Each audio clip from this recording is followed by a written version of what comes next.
Hello friend, ज्ञान भारती परीक्षा में आप सभी का स्वागत है। हम लोग डिस्कस कर रहे थे बिहार स्टेट 2025 के लिए सोशल साइंस के पेपर को, जिसमें मैंने सोशल साइंस के हिस्ट्री, ज्योग्राफी, पॉलिटी के सारे प्रीवियस ईयर क्वेश्चन को करवा दी हूँ। अगर आपने इन सभी क्लासेस को नहीं देखा है तो इसे ज़रूर देख लीजिएगा, इससे आपके सारे क्वेश्चन कवर हो जाएंगे फ्रेंड।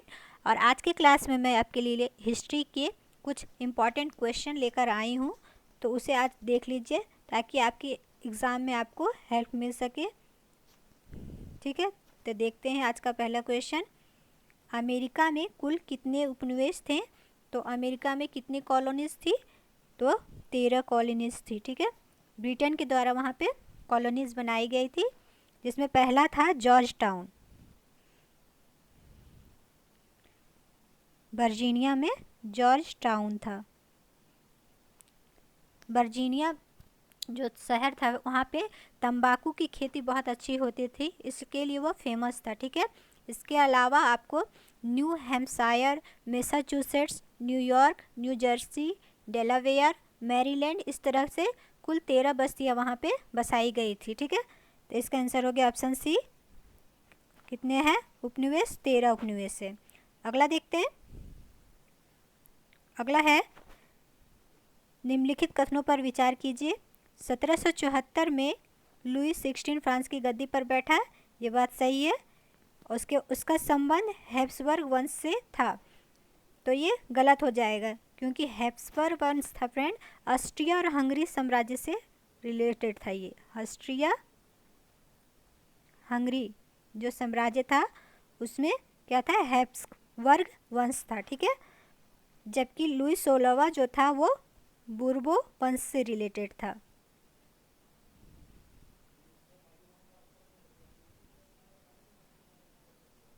ठीक है, तो इसमें हो जाएगा कौन सा सही है? केवल एक सही है, यानी ऑप्शन ए इसका आंसर हो जाएगा।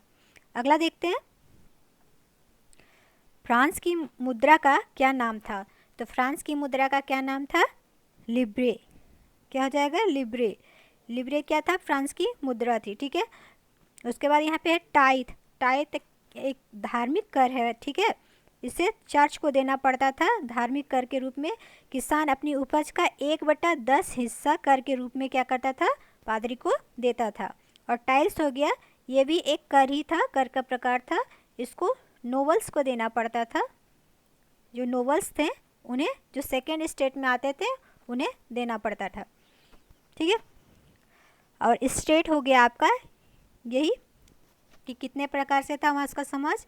पहला था पादरी वर्ग, दूसरा था नोवेल्स, और तीसरा था आपका जो किसान मजदूर वर्ग थे, पढ़े लिखे व्यापारी, ये सब क्या आते थे?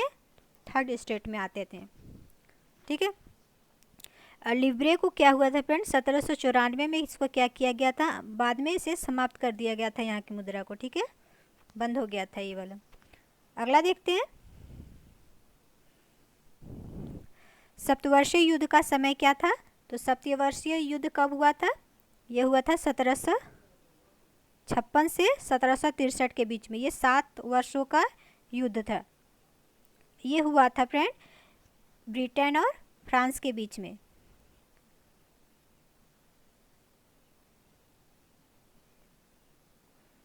ब्रिटेन और फ्रांस के बीच में ये युद्ध 7 वर्षों तक चला था। ये क्यों चला था? क्योंकि नॉर्थ अमेरिका पर ये दोनों क्या करना चाह रहे थे? कब्जा उस पर करना चाह रहे थे। उनके जो कॉलोनीज थे उस पर अपना हक जमाना चाह रहे थे। इसके वजह से इन दोनों के बीच में 7 वर्षों तक लगातार युद्ध चला, जिसमें अंत में क्या होता है? फ्रांस हार जाता है और ब्रिटेन इसमें जीत जाता है। उसके बाद 7 वर्षों के बाद वही पेरिस की संधि होती है, जिसके तहत क्या किया जाता है? जितने भी फ्रांस के जितने उपनिवेश थे उसे सारे ब्रिटेन को देना पड़ जाता है। ठीक है, तो इसका आंसर देख लेते हैं क्या हो जाएगा। सप्तवर्षीय युद्ध का समय क्या था? तो 1756 से 1763 ईस्वी। ऑप्शन ए इसका आंसर हो जाएगा। अगला देखते हैं। फ्रांस की राजमहल को क्या कहा जाता है? क्या कहते थे? तो उसको कहते थे Marseille, Versailles, state journal, Paris tower. ये ऑप्शन नहीं होगा। ठीक है, तो वर्साई का महल था। ठीक है, फ्रांस के राजमहल को वर्साई का महल कहते हैं। ठीक है, और मार्सिले उनका क्या था, फ्रांस की क्रांति के दौरान राष्ट्रगान था, ठीक है, राष्ट्रगान उनका राष्ट्रीय गीत था। तो इसका आंसर हो जाएगा वर्साय का राजमहल, ऑप्शन बी। अगला देखते हैं, सोवियत संघ का विघटन कब हो गया? तो सोवियत संघ का विघटन हो गया आपका 1951 में। इससे पहले जो सोवियत संघ था, रूस, जिसको हम लोग USSR, इसकी स्थापना 1922 ईस्वी में हुई थी सोवियत संघ की, जिसमें टोटल 15 देश थे, ठीक है। 1951 में आते आते क्या हुआ, 51 तक ये सारे देश आपस में टूट जाते हैं। उस समय यूक्रेन, रसिया, ताजिकिस्तान, तुर्कमेनिस्तान, ये सारे देश एक ही रहते थे, ठीक है। लेकिन 1991 में जब सोवियत संघ का विघटन हुआ तो ये सारे देश अलग हो गए। अगला देखते हैं, रूसी संसद, रूस की जो सांसद थे उसको क्या कहा जाता है? तो रूस की संसद को ड्यूमा कहा जाता है, ऑप्शन 3 इसका आंसर हो जाएगा। अगला है, कार्ल मार्क्स का जन्म कहाँ हुआ था? कार्ल मार्क्स का जन्म जर्मनी में हुआ था, मई 1818 ईस्वी में। कार्ल मार्क्स कौन था फ्रेंड? वह एक समाजवादी क्रांतिकारी था। नेक्स्ट देखते हैं, वार एंड पीस किसकी रचना है? तो वार एंड पीस टॉल्स्टॉय की रचना है। लेनिन आपका रूस का क्रांति से जुड़ा हुआ है, ठीक है, और बोल्शेविक क्रांति ये भी रूस से ही रिलेटेड है। अगला देखते हैं, नई आर्थिक नीति का जन्मदाता कौन है? तो नई आर्थिक नीति का जन्मदाता लेनिन है। जब रूस का क्रांति समाप्त हो जाता है, फर्स्ट वर्ल्ड वॉर समाप्त होने के बाद लेनिन नई आर्थिक नीति लेके आता है। अगला देखते हैं, what is the third state नामक पैम्पलेट किसने लिखा था? तो ये किसने लिखा था? आबे सिए ने लिखा था। आबे सिए एक पादरी वर्ग का था, ठीक है, लेकिन वो फिर भी थर्ड स्टेट के लोगों के साथ को मदद करता था। इसके साथ था आबे सिए और मिराबियो, ये दोनों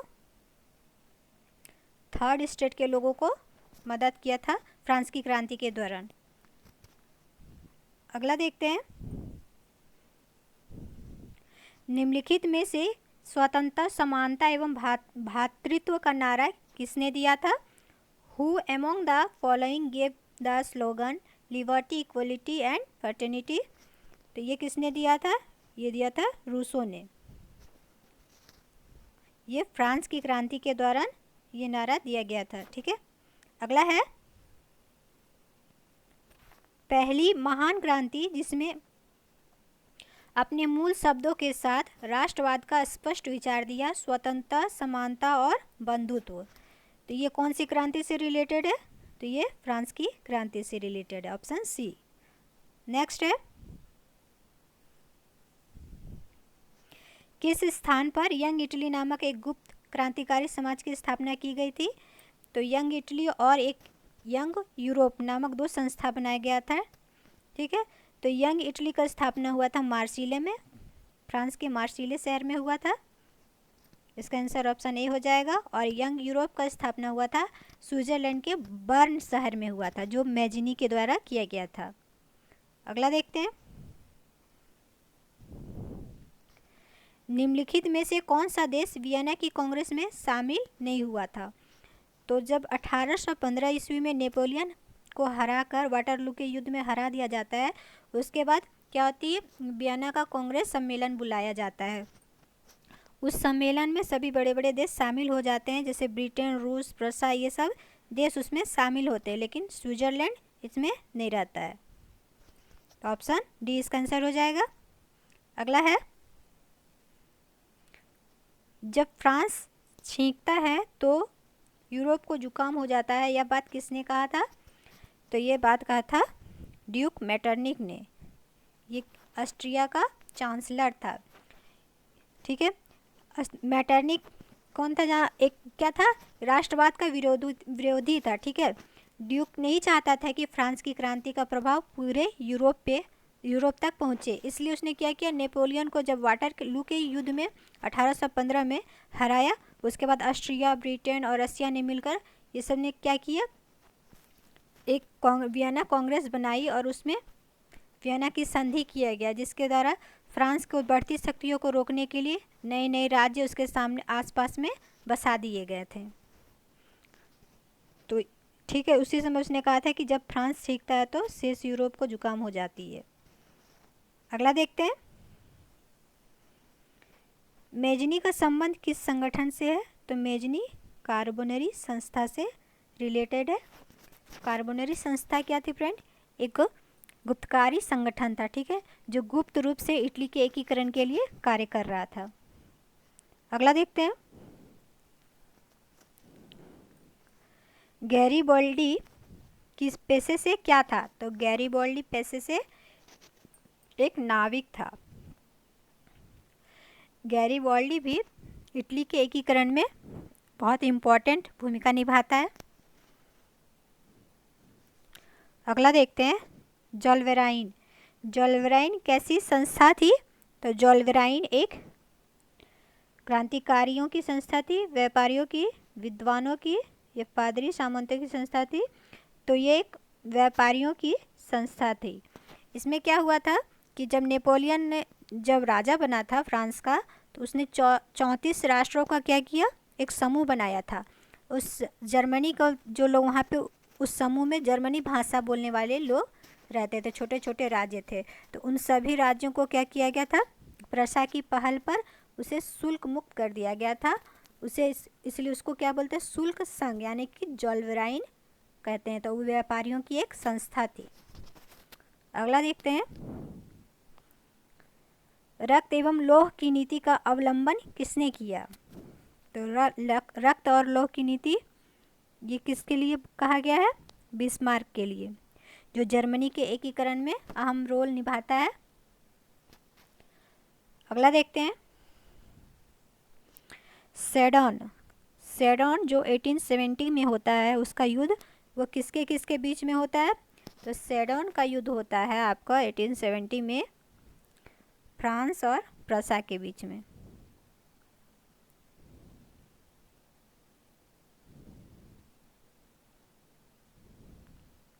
ठीक है, जो इटली के एकीकरण में ये भी एक महत्वपूर्ण भूमिका निभाता है। ठीक है, तो इसका आंसर देख लेते हैं। इसका आंसर है फ्रांस और प्रशा, ऑप्शन सी। अगला देखते हैं, यूरोपीय सभ्यता का पालना किसे कहा जाता है, तो यूरोपीय सभ्यता का पालना यूनान को कहा जाता है, ऑप्शन डी। अगला है, काउंट काबूर को विक्टर इमैनुअल ने किस पद पर नियुक्त किया था, तो जब एक इटली का एकीकरण चल रहा था और सार्डिनिया पिडमोंट का राजा कौन था, विक्टर इमैनुअल, उसने अपना प्रधानमंत्री काउंट काबूर को बनाया था। और इसके बाद उन दोनों ने मिलकर इटली के एकीकरण में महत्वपूर्ण भूमिका निभाई थी। इसका आंसर हो गया ऑप्शन सी। अगला देखते हैं, यंग यूरोप का संस्थापक कौन था, तो यंग यूरोप का संस्थापक मेजनी था। यंग इटली और यंग यूरोप, इन दोनों के संस्थापक कौन है, मेजनी। अगला देखते हैं, एक्ट ऑफ यूनियन किस वर्ष पारित हुआ, तो एक्ट ऑफ यूनियन आया था 1707 ईस्वी में। इसमें ब्रिटेन और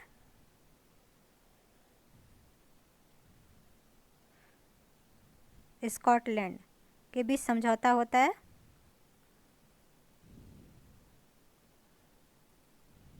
स्कॉटलैंड के बीच में समझौता होता है और क्या होता है, ग्रेट ब्रिटेन बन जाता है। और एक एक्ट ऑफ यूनियन आता है 1801 ईस्वी में। इसमें ब्रिटेन और ग्रेट ब्रिटेन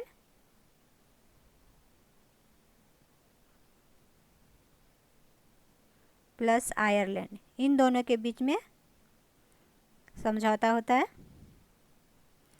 और आयरलैंड पर ग्रेट ब्रिटेन का कब्जा हो जाता है। अगला देखते हैं, ब्रिटिश साम्यवाद का पिता किसे कहा जाता है? तो ब्रिटिश साम्यवाद का पिता रॉबर्ट ओवन को कहा जाता है। अगर पूछा जाता है कि समाजवाद का पिता किसे कहते हैं, तो वो कार्ल मार्क्स हो जाएगा। अगला देखते हैं, दास कैपिटल पुस्तक, दास कैपिटल पुस्तक जिसके लेखक कार्ल मार्क्स थे, किस वर्ष प्रकाशित किया गया? तो कार्ल मार्क्स की पुस्तक का नाम था दास कैपिटल। इसका प्रकाशन हुआ था 1867 में। इस पुस्तक में क्या हुआ था, इसी पुस्तक के अंदर क्या हुआ था, मार्क्सवादी जो साम्यवादी समाज की अवधारणा दिया गया था मार्क्स के द्वारा, और कहा गया था कि सारे मजदूर एक हो जाओ। यही फेमस नारा इसी बुक में दिया गया था। ठीक है,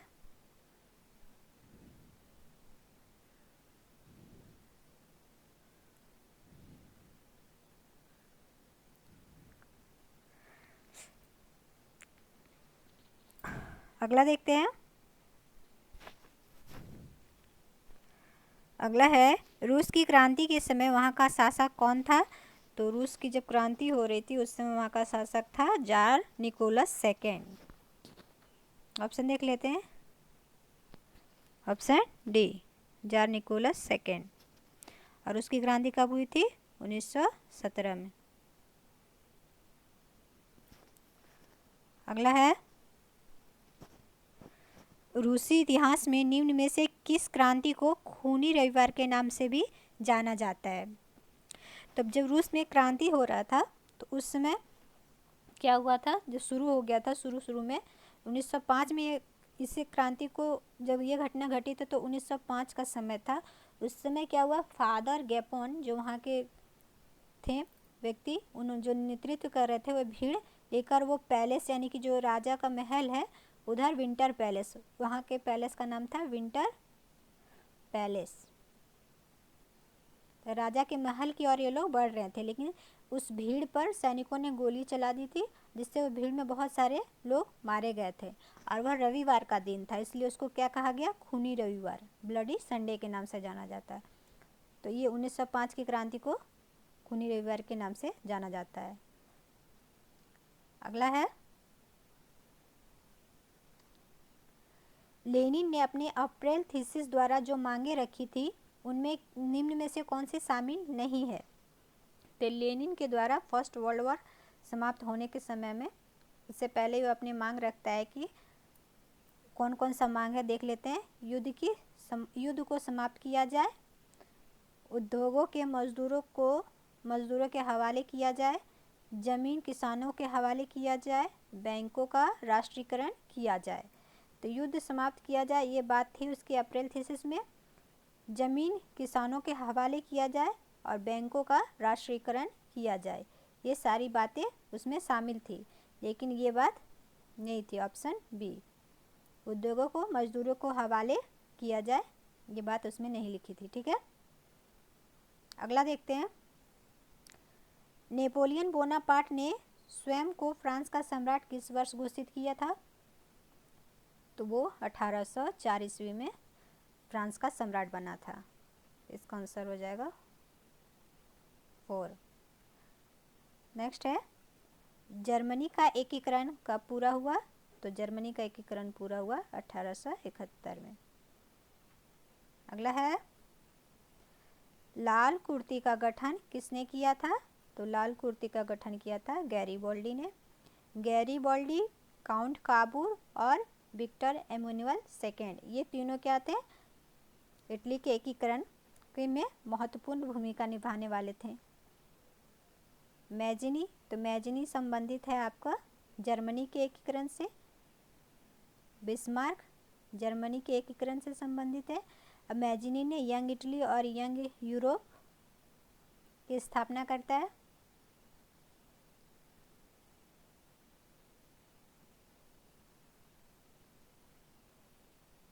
मैजिनी भी इटली के एकीकरण से संबंधित है, बिस्मार्क जर्मनी के एकीकरण से संबंधित है। ठीक है,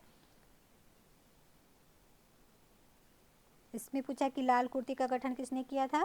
तो ये किया था गैरीबॉल्डी ने। अगला देखते हैं, निम्नलिखित में कौन सा युग्म सही नहीं है? तो इसमें किताब का नाम है और इस लेखक के बारे में बताया गया है। सोशल कॉन्ट्रैक्ट, ये गलत है। सोशल कॉन्ट्रैक्ट है रूसो का। रूसो की किताब का नाम है सोशल कॉन्ट्रैक्ट। उसके बाद है लेटर्स ऑन इंग्लिश, वॉल्टेयर का है। द स्पिरिट ऑफ लॉज, ये मॉन्टेस्क्यू का है। दास कैपिटल कार्ल मार्क्स का है। ये सब तीनों सही है। सोशल कॉन्ट्रैक्ट रूसो का। अगला देखते हैं, वियना समझौता कब संपन्न हुआ था? तो वियना समझौता हुआ था 1815 ईस्वी में, जब नेपोलियन को हरा देता है सब मिलके। ऑस्ट्रिया, फ्रांस, ब्रिटेन, ये सब मिलकर क्या करता है, नेपोलियन को हरा देता है। और हराने के बाद 1815 ईस्वी में वियना की संधि करता है उसके साथ। ठीक है, तो आज के लिए इतना ही फ्रेंड्स। Thank you.